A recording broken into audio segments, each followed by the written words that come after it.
Hello learners, this is the lecture 4 of our previous year and model paper solving series. Last 3 lectures में हम लोग ने MCQs, very short answer type questions, short answer type questions cover किए थे. In this lecture we will cover long answer type questions जो कि 50 to 60 words में answer करने होते हैं. So these are the questions which we will cover from 2026 model paper. Question number 4A, 2025 में 13B and 13C.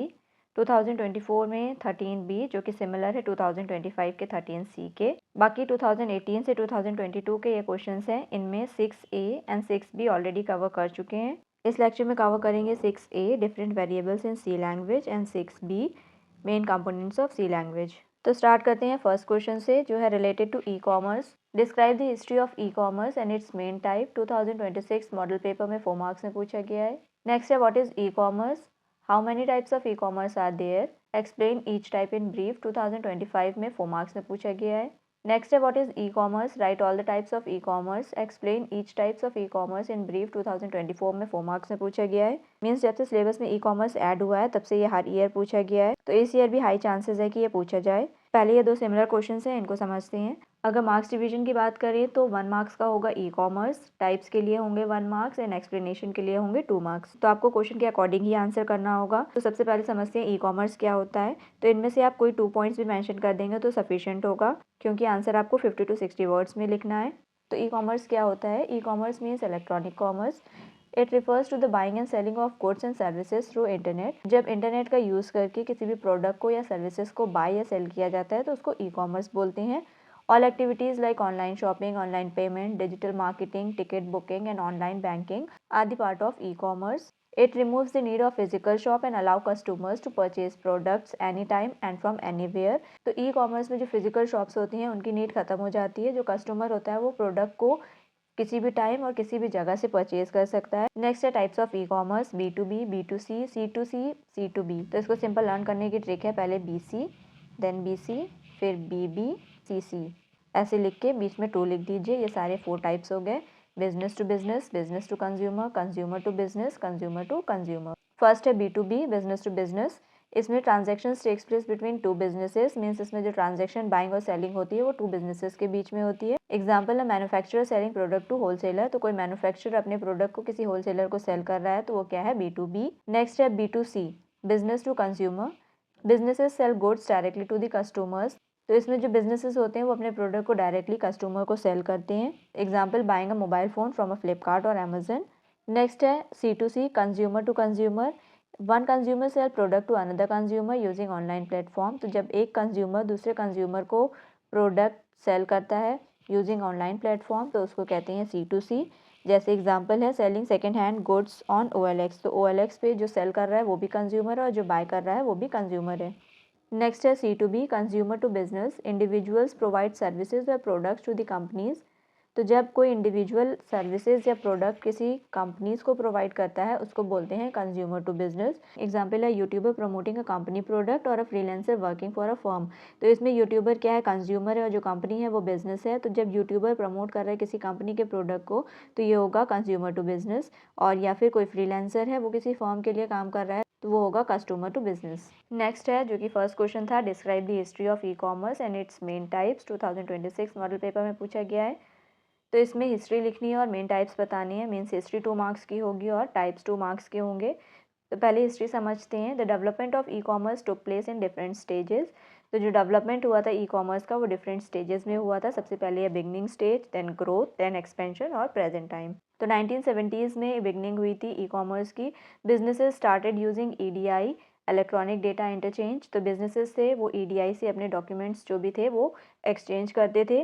Companies exchange bill, invoices and business document electronically. Means जो companies थी वो अपने bills, invoices और business documents को electronically send करती थी. Means computer का यूज़ करके. नेक्स्ट है ग्रोथ स्टेज. 1990 से स्टार्ट हुई थी. The internet become popular among the people. तो इस टाइम पे जो इंटरनेट था वो पॉपुलर हो गया था. Famous websites like Amazon and eBay started online selling.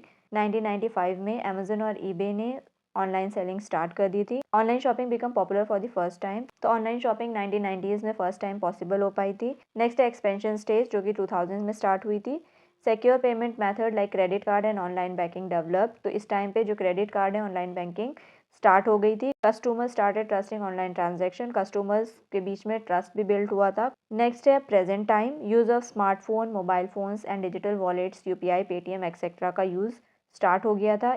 E commerce is use in education, business, government services and daily life. तो प्रेजेंट टाइम में ई कॉमर्स हर जगह यूज़ हो रहा है, एजुकेशन में, बिजनेस में, गवर्नमेंट सर्विसेज में और डेली लाइफ में। नेक्स्ट है टाइप्स, जो कि अभी एक्सप्लेन किए थे। तो आंसर हो जाएगा पहले history of e commerce, then types of e commerce. Next question है what is an intelligent agent, explain 3 applications of AI. 2025 में 4 मार्क्स में पूछा गया है। Means 2 marks for intelligent agent and 2 marks for application. तो इंटेलिजेंट एजेंट क्या होते हैं? इंटेलिजेंट एजेंट ऐसे सिस्टम या मशीन होती हैं जो विदाउट ह्यूमन कंट्रोल के वर्क कर सकती हैं to perform a specific task. An intelligent agent is a system that can sense its environment, make decision and take actions to achieve specific goal. तो intelligent agent ऐसे systems होते हैं जो कि अपने एनवायरनमेंट को सेंस करते हैं, उसके अकॉर्डिंग डिसीजंस परफॉर्म करते हैं, उन डिसीजंस के बेसिस पे एक्शंस लेते हैं to achieve a specific goal. It works on a cycle sense, think, act where it collect information through sensors. तो इसमें ये साइकिल पे वर्क करती हैं, सबसे पहले sense, then think, then act. तो जो इंटेलिजेंट एजेंट होते हैं वो सेंसर्स की हेल्प से इन्फॉर्मेशन कलेक्ट करती हैं अपने सराउंडिंग से, फिर उस इन्फॉर्मेशन को प्रोसेस करती हैं और इफेक्टर्स की हेल्प से उन एक्शंस को परफॉर्म किया जाता है। It works automatically without human control, ये ऑटोमेटिकली वर्क कर सकते हैं विदाउट ह्यूमन कंट्रोल के। इंटेलिजेंट एजेंट की साइकिल को इस डायग्राम की हेल्प से समझते हैं। तो सबसे पहले ये एजेंट है, ये इन्वायरमेंट से डेटा को परसीव कर रहा है या सेंस कर रहा है, किसकी हेल्प से? सेंसर्स की हेल्प से। तो सेंसर्स क्या कर रहे हैं? इन्वायरमेंट से डेटा को कलेक्ट कर रहे हैं, फिर जो डेटा सेंसर्स ने कलेक्ट किया है वो प्रोसेस हो रहा है, मीन्स उस पर डिसीजंस परफॉर्म किए जा रहे हैं, फिर उसके अकॉर्डिंग जो डेटा प्रोसेस हुआ है उसके अकॉर्डिंग जो डिसीजंस परफॉर्म हुए हैं वो इफेक्टर्स की हेल्प से एक्शन में कन्वर्ट किए जाते हैं। देन सेम साइकिल रिपीट होती है, परसीव, प्रोसेस और एक्शन, मीन्स सेंस, थिंक और एक्ट। नेक्स्ट है applications of AI. Applications means users, means AI कहाँ कहाँ यूज़ होता है। तो सबसे पहले है expert system. Expert system are AI program that solve problem like human expert. तो एक्सपर्ट सिस्टम एआई प्रोग्राम है जो कि प्रॉब्लम्स को सॉल्व करते हैं जैसे कि ह्यूमन एक्सपर्ट सॉल्व करते हैं। They are used in medical diagnosis, financial advice and trouble shooting machines by using stored knowledge and rules. Expert system stored knowledge और रूल्स के बेसिस पे एक्सपर्ट की तरह डिसीजन लेते हैं, मेडिकल डायग्नोसिस में यूज़ होते हैं, फाइनेंशियल एडवाइस में यूज़ होते हैं और मशीन ट्रबल शूटिंग में यूज़ किए जाते हैं। नेक्स्ट है virtual personal assistant. AI assistant like Google assistant, Siri, Alexa understand voice command, answer question and set reminders and perform daily task for user. तो वर्चुअल पर्सनल असिस्टेंट एक AI system है जो voice command समझते हैं और user की help करते हैं, like Google assistant, Siri, Alexa. Means ये वॉइस को समझ के ऑटोमेटिकली टास्क परफॉर्म कर सकते हैं। नेक्स्ट है smart home devices. AI is used in smart home devices. This devices automatically control home appliances according to the user behaviour. Smart home devices AI का use करके घर के अप्लायंसेस ऑटोमेटिकली कंट्रोल कर सकते हैं, जैसे smart light, smart camera, smart AC. इसके अलावा एआई ऑटोमोबाइल्स में, सर्विलांस में, एंटरटेनमेंट में, स्पेस एक्सप्लोरेशन में, गेमिंग में, रोबोटिक्स में, एग्रीकल्चर में बहुत जगह यूज होता है। आपको जो पॉइंट इजी लगे आप वो पॉइंट लिख सकते हैं। नेक्स्ट क्वेश्चन है explain control statement in relation to C language. 2020 में 4 मार्क्स में पूछा गया है। नेक्स्ट है what are jumping statement in C language. 2024 में 2 मार्क्स में पूछा गया है। Jumping statement type of control statement है। तो सबसे पहले समझते हैं कंट्रोल स्टेटमेंट क्या होते हैं। Control statement are the statement in C language that control the flow of execution of the program. Means control statement वो स्टेटमेंट होते हैं जो प्रोग्राम के फ्लो को कंट्रोल करते हैं, मतलब प्रोग्राम में कौन सा कोड पहले एग्जीक्यूट होगा, कौन सा बाद में होगा, कौन सा कंडीशन पे डिपेंड करेगा, ये सब कंट्रोल स्टेटमेंट डिसाइड करते हैं। सिंपल वर्ड्स में कह सकते हैं प्रोग्राम को डायरेक्शन देने का काम कंट्रोल स्टेटमेंट करते हैं। This statement allow user to make decision, repeat code, transfer control to different part of the program based on the certain condition. तो इन स्टेटमेंट का यूज करके किसी सर्टेन कंडीशन के बेसिस पे हम डिसीजन परफॉर्म कर सकते हैं, कोड को रिपीट कर सकते हैं या ट्रांसफर कंट्रोल कर सकते हैं प्रोग्राम के एक पार्ट से दूसरे पार्ट पे। Types of control statement, there are 3 types of control statement. Conditional statement, जिसको डिसीजन मेकिंग स्टेटमेंट या फिर ब्रांचिंग स्टेटमेंट भी बोलते हैं।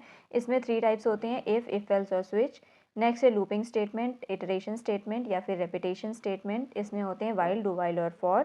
नेक्स्ट है जंपिंग स्टेटमेंट या फिर अनकंडीशनल स्टेटमेंट या फिर कंट्रोल ट्रांसफर स्टेटमेंट। इसमें होते हैं go to, continue and break. अब वन बाय वन देखते हैं कि इनका क्या यूज़ है।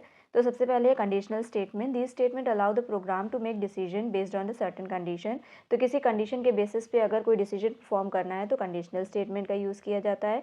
This statement execute a block of code only when the condition is true.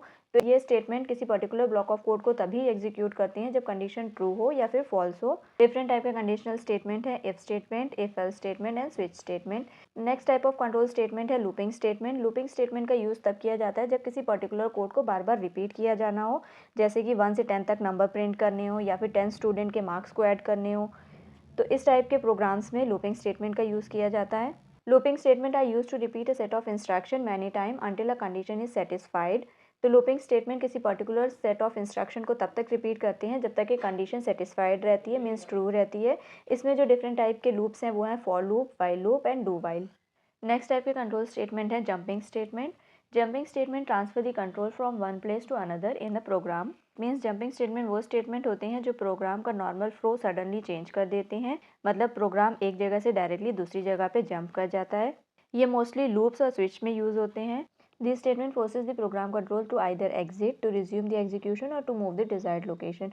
तो इस स्टेटमेंट का यूज़ करके हम किसी भी लूप से बाहर आ सकते हैं या फिर किसी पर्टिकुलर कोड को रिज्यूम कर सकते हैं, एस्केप कर सकते हैं या फिर किसी डिजायर्ड लोकेशन पे मूव कर सकते हैं। डिफरेंट टाइप के जंपिंग स्टेटमेंट है break, continue and go to.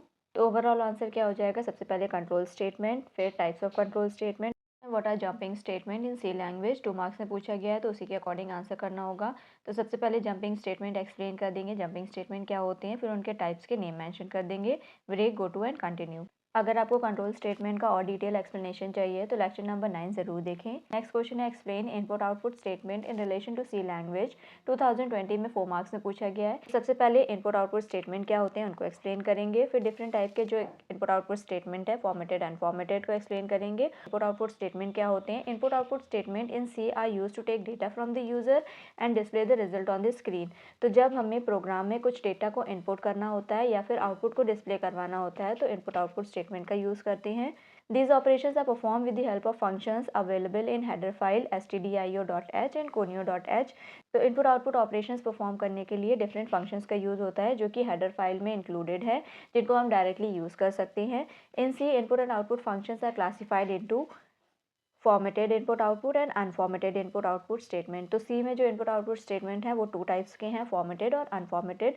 First है फॉर्मेटेड इनपुट आउटपुट फंक्शन या फिर statement. Formatted input output functions use format specifier like %d, %f, %c, %s to read और display data in specific format. तो formatted functions compiler को बताते हैं कि हमें डेटा किस फॉर्मेट में लेना है। जैसे %d हुआ तो इंटीजर डेटा लेना है, %f हुआ तो फ्लोट लेना है, %c हुआ तो कैरेक्टर लेना है। तो किस टाइप में हमें डेटा को डिस्प्ले करना है या फिर रीड करना है उसके लिए फॉर्मेटेड फंक्शंस का यूज़ करते हैं। फर्स्ट फॉर्मेटेड फंक्शन है printf is use to display output on the monitor. तो जब हमें स्क्रीन पे आउटपुट को डिस्प्ले करवाना होता है तो printf फंक्शन का यूज़ करते हैं। एग्जाम्पल है printf डबल कोट्स में %d, कॉमा, फिर वेरिएबल नेम, ब्रैकेट क्लोज और फिर सेमीकोलन। तो यहाँ पे %d स्पेसिफायर ये स्पेसिफाई कर रहा है कि जो a में डेटा स्टोर होगा वो इंटीजर टाइप का होगा। नेक्स्ट है scanf function. Scanf function is use to read data from the keyboard. तो जब हम डेटा इंसर्ट करते हैं कीबोर्ड की हेल्प से तो स्कैनफ फंक्शन का यूज़ करते हैं। It store the input value into a variable. तो हमने जो भी डेटा इनपुट किया होगा वो एक वेरिएबल में स्टोर होता है। एग्जाम्पल है scanf bracket open double quotes में %d, comma, address of a, bracket close, semicolon. तो जब हम यूज़र से वैल्यू इनपुट करवाते हैं तो सिंपल वेरिएबल नहीं मेंशन करते हैं, एड्रेस ऑफ ऑपरेटर यूज़ करते हैं ताकि उस एड्रेस पे जाके डेटा स्टोर हो जाए। नेक्स्ट है अनफॉर्मेटेड इनपुट आउटपुट फंक्शन या फिर statement. Unformatted input output function do not use format specifier. तो अनफॉर्मेटेड इनपुट आउटपुट फंक्शंस में फॉर्मेट स्पेसिफायर यूज़ नहीं होते हैं। They work directly with characters and string. तो ये डायरेक्टली कैरेक्टर्स और स्ट्रिंग पे वर्क करते हैं। जैसे एग्जाम्पल है गेट्स। गेट्स फंक्शन है जो कि रीड करता है string from the keyboard. Example है गेट्स ब्रैकेट में नेम। नेक्स्ट है ports. Print a string on the screen. किसी स्ट्रिंग को स्क्रीन पे प्रिंट करवाना है तो पोर्ट्स का यूज़ करेंगे। एग्जाम्पल है पोर्ट्स नेम। तो जो भी नेम होगा वो स्क्रीन पे प्रिंट हो जाएगा। इनपुट आउटपुट स्टेटमेंट को और डिटेल में समझने के लिए लेक्चर नंबर 5 देख सकते हैं या फिर आई बटन पे क्लिक करके डायरेक्टली लेक्चर नंबर 5 को एक्सेस कर सकते हैं। नेक्स्ट क्वेश्चन है what are the 4 main components of C language. 2020 में 4 मार्क्स में पूछा गया है। तो कंपोनेंट्स क्या होते हैं? जैसे किसी बिल्डिंग को बनाने के लिए ब्रिक्स, सीमेंट, डोर्स चाहिए होती हैं, वैसे ही सी प्रोग्राम को बनाने के लिए कुछ बेसिक कंपोनेंट्स चाहिए होती हैं। वो कंपोनेंट्स हैं character sets, tokens, data type, variables and constant. The C language is build from 4 basic component that are used to write and understand any C program. तो किसी भी सी प्रोग्राम को लिखने या समझने के लिए 4 बेसिक कंपोनेंट्स की नीड होती है। तो फर्स्ट है character set. The character set is a group of symbol that are allowed to write program in C. तो जिन सिंबल्स का यूज़ करके हम प्रोग्राम्स को लिख सकते हैं उसको बोलते हैं character set. It includes alphabet, digit, special symbols. Next है tokens is the smallest meaningful unit of the C program. तो सी प्रोग्राम की जो स्मॉलेस्ट मीनिंगफुल यूनिट होती है उसको टोकन्स बोलते हैं। जैसे सेंटेंस वर्ड से बनते हैं वैसे ही प्रोग्राम टोकन से बनते हैं। टोकन्स डिफरेंट टाइप के होते हैं, यहाँ पे 2 ही मेंशन किए हैं। फर्स्ट है keywords. Keywords are the reserve word like int, if, for. तो कीवर्ड रिजर्व वर्ड होते हैं, मीन्स इनका मीनिंग फिक्स्ड होता है, इनका मीनिंग सी लैंग्वेज में कभी चेंज नहीं होगा। नेक्स्ट है identifiers, names of variable and functions. तो जो हम वेरिएबल और फंक्शंस को नेम देते हैं उनको आइडेंटिफायर्स बोलते हैं। नेक्स्ट कंपोनेंट है data types. Data types define the kind of data that can be stored in the variable. तो डेटा टाइप बताते हैं कि हम किसी वेरिएबल में किस टाइप का डेटा स्टोर कर सकते हैं। They tell the compiler how much memory to allocate. तो ये बताते हैं कंपाइलर को कि मेमोरी में कितनी स्पेस एलोकेट करनी है। जैसे एग्जांपल है इंट जो स्टोर करता है इंटीजर वैल्यू, फ्लोट स्टोर करता है decimal value, char single character को स्टोर करता है। नेक्स्ट कंपोनेंट है variables and constant. Variables use to store data that can change during the execution. तो वेरिएबल्स का यूज़ करते हैं डेटा को स्टोर करने के लिए जो कि ड्यूरिंग एग्जीक्यूशन चेंज हो सकते हैं। Example int age. तो इसमें एज जो है वो वेरिएबल है जिसमें डेटा स्टोर है 15 जो कि है इंटीजर टाइप का। नेक्स्ट है constant, store fixed value that can not change. तो कांस्टेंट वो वैल्यू होती है जो कभी चेंज नहीं होती है। जैसे पाई की वैल्यू हमेशा 3.14 होगी। तो अगर हमें किसी वैल्यू को कांस्टेंट बनाना है तो कॉन्स्ट कीवर्ड का यूज़ किया जाता है, CONST। एग्जांपल है कॉन्स्ट फ्लोट पाई। तो यहाँ पे पाई की वैल्यू हो जाएगी 3.14 जो कि हमेशा कांस्टेंट रहेगी थ्रू आउट प्रोग्राम, ये वैल्यू चेंज नहीं होगी। नेक्स्ट क्वेश्चन है what are the different variables in C language. 2018 में 4 मार्क्स में पूछा गया है। The different variables in C language are local variable and global variable. तो सी लैंग्वेज में जो डिफरेंट वेरिएबल्स यूज़ होते हैं वो हैं लोकल और ग्लोबल। लोकल वेरिएबल वो होते हैं जो कि किसी फंक्शन में डिक्लेयर किए जाते हैं, ग्लोबल वेरिएबल जो कि फंक्शंस के बाहर डिक्लेयर किए जाते हैं। तो लोकल वेरिएबल में फर्स्ट पॉइंट है variable declared inside a function और a block is called local variable. तो जो वेरिएबल किसी फंक्शन में या फिर ब्लॉक में डिक्लेयर किए जाते हैं उनको लोकल वेरिएबल कहते हैं। It can be use only within that function where it is declared. तो उन वेरिएबल को उसी फंक्शन में यूज़ कर सकते हैं जिसमें वो डिक्लेयर किए गए हों। Other functions can not access it. दूसरे फंक्शंस उसको एक्सेस नहीं कर सकते हैं। It is created when the function start and destroyed when the function end. तो ये क्रिएट होते हैं जब फंक्शन स्टार्ट होता है, जैसे ही फंक्शन एंड होता है वो डिस्ट्रॉय हो जाते हैं। एग्जाम्पल है वॉइड मेन जिसमें डिक्लेयर किया गया इंट ए जिसकी वैल्यू है 10। तो ये लोकल वेरिएबल है क्योंकि फंक्शन के अंदर इसको डिक्लेयर किया गया और ये इसी फंक्शन में ही यूज़ हो सकता है। नेक्स्ट है global variable. A variable declared outside all the function is called global variable. तो जब वेरिएबल सारे फंक्शंस के बाहर डिक्लेयर किया जाता है उसको ग्लोबल वेरिएबल कहते हैं। It can be use by all the functions in the program. तो ये वेरिएबल प्रोग्राम के सारे फंक्शंस यूज़ कर सकते हैं। It values remain available throughout the program. इसकी वैल्यू पूरे प्रोग्राम में अवेलेबल रहती है। एग्जाम्पल है int x is equals to 20 means x में वैल्यू 20 स्टोर है। ये फंक्शन के बाहर डिक्लेयर किया गया है तो ये है ग्लोबल वेरिएबल, मतलब मेन फंक्शन के बाहर डिक्लेयर किया गया है तो ये ग्लोबल वेरिएबल होगा। मेन फंक्शन में जितने भी फंक्शंस यूज़ किए गए हैं और वो सब इसको एक्सेस कर सकते हैं। तो इसको एक सिंपल डायग्राम से अगर समझें तो सपोज़ ये हमारा पूरा प्रोग्राम है जिसमें डिफरेंट ब्लॉक्स हैं, मीन्स फंक्शंस हैं। तो अगर हमने इस ब्लॉक में कोई वेरिएबल को डिक्लेयर किया है तो वो लोकल वेरिएबल होगा और पूरे प्रोग्राम के बाहर कोई वेरिएबल को डिक्लेयर किया है तो वो ग्लोबल वेरिएबल होगा। नेक्स्ट क्वेश्चन है explain data type with reference to C language. 2018 में 4 मार्क्स में पूछा गया है। तो डेटा टाइप क्या होते हैं ये एक्सप्लेन करना होगा और डिफरेंट टाइप के डेटा टाइप्स जो होते हैं उनको भी एक्सप्लेन करना होगा क्योंकि 4 मार्क्स में आंसर देना है। तो सबसे पहले डेटा टाइप्स क्या होते हैं। Data type is a keyword और a predefined instruction use for allocating memory for data. तो डेटा टाइप ऐसे कीवर्ड्स होते हैं या फिर प्री डिफाइंड इंस्ट्रक्शन होती हैं जो कि ये बताती हैं कि डेटा जो हमने स्टोर किया है वो मेमोरी में कितनी स्पेस लेगा। नेक्स्ट है data type specify the type of data data variable can store such as integer, character etcetera. तो डेटा टाइप हमें ये भी स्पेसिफाई करते हैं कि हमने जो वेरिएबल में डेटा स्टोर किया है वो किस टाइप का डेटा है, वो इंटीजर है या कैरेक्टर है। नेक्स्ट है types of data types. In C data types are mainly divided into 3 categories. First है बेसिक या फिर प्राइमरी डेटा टाइप, सेकंड है डेराइव डेटा टाइप, थर्ड है यूजर डिफाइंड डेटा टाइप। तो बेसिक डेटा टाइप्स क्या होती हैं। These are the fundamental data types provided by C. तो जो फंडामेंटल डेटा टाइप्स हैं जो कि सी ने हमें प्रोवाइड किए हैं वो हैं हमारे इंट, कैर, फ्लोट, डबल और वॉइड। ये डायरेक्टली रिप्रेजेंट करते हैं टाइप ऑफ डेटा। जैसे डेटा टाइप है इंट, वो यूज़ होता है होल नंबर को स्टोर करने के लिए या फिर इंटीजर को स्टोर करने के लिए। एग्जांपल है int age is equals to 10। Age नाम का वेरिएबल है जिसमें कि इंटीजर वैल्यू स्टोर है 10। अगर 16 बिट का कंपाइलर है तो मेमोरी में ये 2 बाइट्स एलोकेट करेगा। फ्लोट डेसिमल वैल्यू को स्टोर करने के लिए यूज़ किया जाता है, जैसे float marks is equals to 5.6, तो यहाँ पे डेसिमल वैल्यू स्टोर हो रही है। कैरेक्टर, सिंगल कैरेक्टर को स्टोर करने के लिए यूज़ किया जाता है, जिसको कि हम सिंगल कोट्स में लिखते हैं। डबल, लार्ज डेसिमल वैल्यूज़ को स्टोर करने के लिए यूज़ किया जाता है। मेमोरी में फ्लोट 16 बिट कंपाइलर के लिए 4 बाइट्स एलोकेट करता है, कैरेक्टर 1 बाइट करता है, डबल 8 बाइट्स करता है। अगर आपको डेटा टाइप्स को डिटेल में समझना है तो आप लेक्चर नंबर 4 देख सकते हैं, जिसमें डेटा टाइप्स को डिटेल में एक्सप्लेन किया गया है। नेक्स्ट है derive data type. These are derive from the basic data type. ये data type basic data type, int, char, float etcetera से डिराइव किए जाते हैं। मीन्स ये ऑलरेडी एग्जिस्टिंग जो डेटा टाइप होते हैं, इंट, कैर, फ्लोट, इस पर बेस्ड होते हैं।